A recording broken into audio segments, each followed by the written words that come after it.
সবাইকে আসসালামু আলাইকুম। গর্ভবতী হতে ডায়েট চার্ট অত্যন্ত গুরুত্বপূর্ণ ভূমিকা পালন করে। গর্ভবতী হতে ইচ্ছুক দম্পতির জন্য সঠিক ডায়েট চার্ট আজকে জানিয়ে দিব। আমরা অনেকেই চিকিৎসা নিচ্ছি, তবে সঠিক খাবার নির্বাচন ও গর্ভধারণের সম্ভাবনা বাড়াতে গুরুত্বপূর্ণ ভূমিকা রাখে। চলুন তাহলে জেনে নিই। নাম্বার 1, প্রোটিন সমৃদ্ধ খাবার। প্রথমেই আসি প্রোটিনের কথায়। আমাদের শরীরের হরমোন ব্যালেন্স এবং ডিম্বাণুর গুণগত মান উন্নত করতে প্রোটিন অত্যন্ত প্রয়োজনীয়।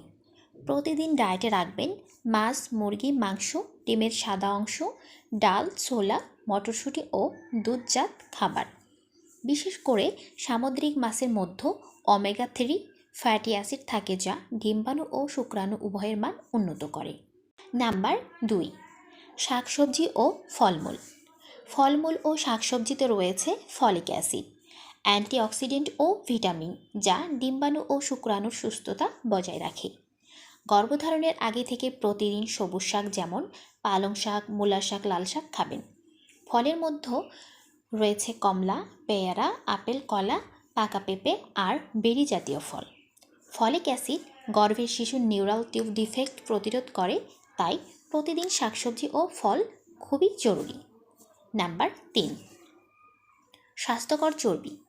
ভালো ফ্যাট আমাদের হরমোন নিয়ন্ত্রণে সাহায্য করে, যেমন কাজু বাদাম, আখরোট, কাঠবাদাম, চিয়া সিড এবং অলিভ অয়েল ব্যবহার করতে পারেন। ভাজা পোড়া ও অতিরিক্ত তেলযুক্ত খাবার এড়িয়ে চলবেন, কারণ এগুলো হরমোনাল ভারসাম্য নষ্ট করে। নাম্বার 4, গোটা শস্য ও দুধ জাতীয় খাবার। গোটা শস্য যেমন লাল চাল, ওটস, আটা রুটি এবং ভুট্টা, এইগুলো জটিল কার্বোহাইড্রেট সরবরাহ করে, যা ইনসুলিনের মাত্রা স্বাভাবিক রাখে। পাশাপাশি দুধ, দই, চিজ এগুলো ক্যালসিয়াম সরবরাহ করে, যা ভবিষ্যতে গর্ভধারণের হাড় ও দাঁত মজবুত রাখতে সাহায্য করে। নাম্বার 5, পানি ও জীবনযাপন। পর্যাপ্ত পানি খাবেন। প্রতিদিন অন্তত 8 থেকে 10 গ্লাস পানি খাওয়া উচিত। কফি, সফট ড্রিঙ্কস, অতিরিক্ত চা যতটা সম্ভব এড়িয়ে চলবেন।